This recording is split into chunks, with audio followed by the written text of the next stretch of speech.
You're right, folks, and welcome back. Playing the beta has brought a lot of things into focus, especially given that, as of this video, the only thing to do in the beta is level, and with that, a lot of people are looking at things like talents a lot more closely, as opposed to just googling a build and running with it. And because of that, I kinda want to talk about the Cata talent trees, because whilst it is fairly well documented, they aren't as perhaps well liked as what came before, they are usually preferred when the Mists of Pandaria talent trees crop up for comparison.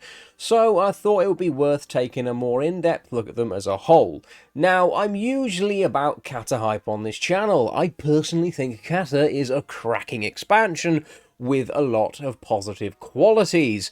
It just has a few flaws, including a disappointing final encounter that have been sadly flanderized over the years. However, the talent tree changes are one of those things that even I struggle to fully get behind.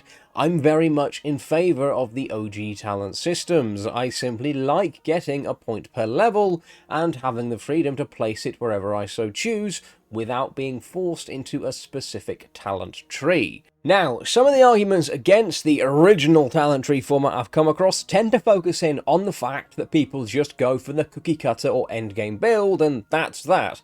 We have the freedom, but we don't use it. That's fair, I suppose, but on the other hand, as compared to the original versions of TBC and Wrath and whatnot, we've had specs or versions of specs crop up that were otherwise unheard of back in the day, which, even though I may not personally enjoy playing them, I love that they exist. Dual Wield Unholy DK is a fine example of that. I'm not fond of that spec personally, but I played a DK originally, and despite my love affair with Frost, that didn't really kick off until original Cata. In Wrath, my main spec was Unholy, the bog standard two-handed version, which was fairly common back then, so the contrast is something I've always found fascinating. But all that I've just mentioned isn't the case in Cataclysm. The spec is the spec. You don't really have much, if any, wiggle room with that. Sure, you might be able to shift a couple of points here or there in the trees themselves to better aid survivability, or perhaps to pick up a raid-wide buff like replenishment if you're lacking that, which is certainly a possibility in a 10-man team. But the ability to make something completely obscene just because you can, or to see if it works, is going to be a thing of the past. So with that, let's get into some of the broader changes coming to talents this expansion. Now, I mentioned being forced into a specific tree. What does that mean? Does it mean that you have to go Shadow when you level, for example? Not at all, but it does mean if you opt to go Shadow, or any other spec, you cannot then place talent points in another tree until you have put 31 points total in the first spec. Now, you haven't got to pick up the final ability at the bottom of that tree, just dump 31 points anywhere in your first spec, then the other specs open up to you and you can place your remaining points in one or both of your class's other specs. And you may not think that 31 points is all that much, given the amount we have in Wrath at the moment. Well, in Cata it is, actually, as the amount of talents and talent points on offer are reduced, going down from 71 in Wrath to a grand total of 41 in Cata. Those are vanilla numbers, and that's kind of part of the point. Talent trees were getting a bit large and unwieldy by the end of Wrath, and balancing that many talents was understandably getting to be a bit of a headache. This isn't the case for every spec in Cata, but in their effort to trim down the talents in this expansion, Blizzard made a lot of multi-purpose talents that affect numerous abilities. This isn't so bad on paper or at endgame, but in a leveling context, if you have a talent at level 17, say, that reduces the cost or increases the power of a spell that you don't get until level 50, that's really poor design, frankly, and is something I've seen crop up a lot in the beta at the moment. The example that stands out was a discussion I saw taking place in guild chat the other week. A chap was discussing Arms Warrior talents, and he was at a point where none of the talents on offer were actually any good at his level. His options were Tactical Mastery, Second Wind, or Drums of War, and none of them are really any good for someone of his level, which would have been the early to mid-20s bracket. Now, bad talents aren't a Cata-only feature, but in other expansions, if you were faced with this kind of conundrum, you could look at another tree and see if one of the early talents in there was worthwhile, and you could dump a few into that tree instead. But someone cropped up in this conversation and said, yeah, they aren't great now, but tactical mastery is really good at max level. That's all well and good, but this guy was not max level, so this talent is effectively useless because he doesn't have Berserker stance yet, and because specs and roles are so rigid in Kata, he's hardly going to be tanking dungeons, as might be the case for a warrior in another version of the game, so retaining rage for stance changes is a bit pointless until at least level 30. Second Wind might see some use, but stuns and immobilize effects aren't that common whilst questing, and Drums of War, a talent you can start putting points in at level 19 at the earliest, affects 4 abilities, the soonest of which you'll learn at level 38. So if you were to put points into this talent, you wouldn't actually get a single iota of use out of it for a grand total of 19 levels, which is insane. Now, this isn't specific to arms. Fury as well suffers from this issue. The talent Rude Interruption. It's the same row as the arms talents I just mentioned. It increases the damage you do by 5% for a period of time following a successful interrupt with Pummel. Again, this is an ability that you won't see until level 38, and the earliest you can put a point into this talent is level 19, so you'd have to effectively double your character's level before this talent is even functional. Luckily, Fury's other options are a bit better than what Arms has to offer. Again, this isn't only the folly of the warrior, plenty of other specs suffer from this issue, and if I were to cover all of them, we'd be here until Christmas. But hopefully you get my point. The trimming down of talents has resulted in a lot of talents being completely unusable early on, and without the ability to go, alright, my options are a bit crap, let's look at another talent tree and see what that spec has to offer, which in Wrath and before is a valid way of looking at things as you level.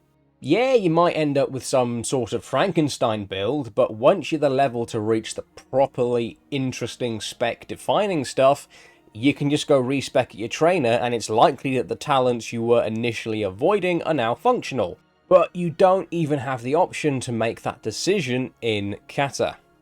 And it wouldn't surprise me if I get a comment or two from folk going, well, this isn't really an issue at endgame, so it's not an issue full stop. Well, that argument isn't too far removed from, well, the game gets really good 100 hours in. If you're a new player, starting in Kata, and you are presented with effectively dead talents, that is not a good feeling or a good impression, and you will have no choice but to take a dead talent at some point just to move on. Or there will be the people out there who think that everyone uses a guide or a build whilst leveling just because they do. Well, that isn't the case. Quite a lot of people I know and play with don't bother looking at a guide or a build until they're max level because in a lot of cases it just doesn't matter all that much. I'm one of them. I haven't consulted a single thing for my beta leveling. I just look at the talents on offer and try to make a sensible decision.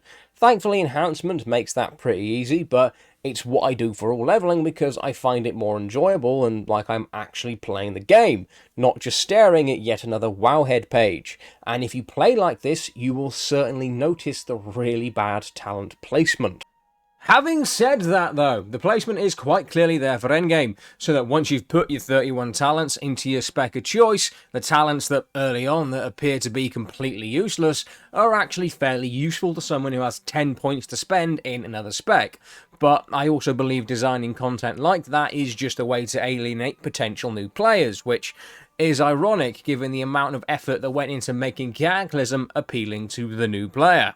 You could have had a talent that is functional and appealing to both the leveling player and the endgame raider, but Blizzard seemed to miss the mark on that for a handful of specs this expansion. And you know what? I don't actually have a problem with the talents I've mentioned in this video. They aren't necessarily even that bad. It is just their placement. If they were further down their respective trees and in places where you would actually already have the abilities they impact, fair enough, crack on. But their placement so early on when they only affect abilities you get at a higher level is just really bad design, plain and simple. Now, am I expecting this to change? Of course not. It's classic. You accept the jank to a degree.